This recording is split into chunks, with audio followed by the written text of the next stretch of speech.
Hello, and welcome to what can only be called, for lack of a better word, my vineyard, or Domain Wayward Wine. I'll take suggestions. These are 8 vines I planted as an experiment 4 years ago here in the Tualatin Valley, which is a subregion in the Willamette Valley of Oregon on the west coast of the United States. We're famed for fantastic cool climate grapes such as Pinot Noir, Riesling, Pinot Gris, Pinot Blanc, Chardonnay, as well as some Meunier sometimes, and other cool climate varieties. So, back 4 years ago, I decided to not be creative and did just the same. I planted a couple clones of Pinot Noir where it's sunniest, Pinot Meunier, Chardonnay, a couple Rieslings, because I love Riesling, and Pinot Blanc, which I felt was a bit of a neglected grape that makes for really beautiful crisp whites. And so in 2019, I waited. I waited and I waited and I waited, hoping that the grapes would reach full phenolic ripeness, so I could do some experimental winemaking, just to learn a bit more about viticulture, learn a bit more about winemaking, and learn about making mistakes, poor life choices, that sort of thing. And sadly, on September 20th, 21st, the deluge came. Rains poured inches upon inches, saturating the water table and shattering grapes all across the vines. I was going through there in the morning when the rains were coming down, and I could literally watch as the grapes popped open, splitting along the way. So I had no choice but to throw on the boots and start picking as quickly as possible. I was just frantically pulling clusters off the vines, picking single grapes off the clusters themselves that hadn't split yet. The fruit flies were already in force, trying to find a feast wherever they could on a split open grape. And then I threw everything that looked decent into a cheesecloth bag, threw a little bit of potassium metabisulfite on that just to hopefully save it from oxidation, and pressed the life out of it.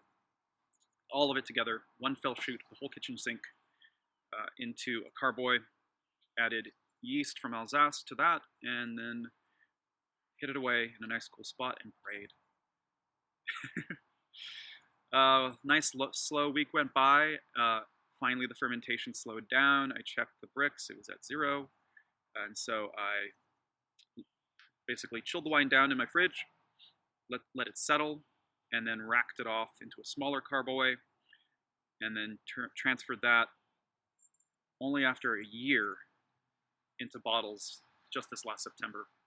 So this last September I bottled, and I only ended up with about 12 bottles. It was pretty depressing, and I'd pretty much given up at that point.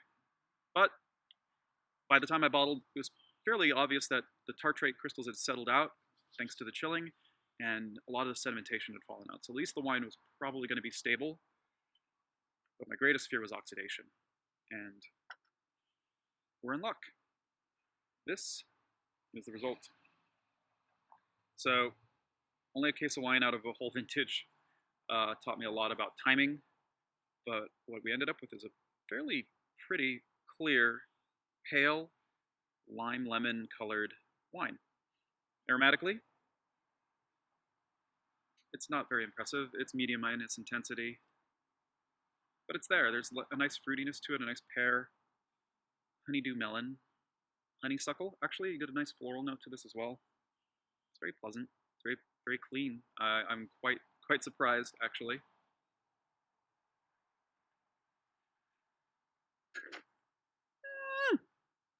On the palate, it is dry. Good job, yeast. This is why natural fermentations are difficult, and this is why you use lab-selected yeast if you don't trust yourself or your native yeast population, because a nice lab-made yeast from like Lavalin will just cruise through that sugar and leave nothing, nothing to doubt, and make sure it's dry. So crisp, dry, zippy. The acidity is high. The body is quite light. This is definitely medium minus in body. The alcohol is also pretty light too. I mean, we're talking, fancy craft beer alcohol levels. 8%, I think 8.5. But something quite sessionable. You could actually drink a whole bottle of this and probably not regret it.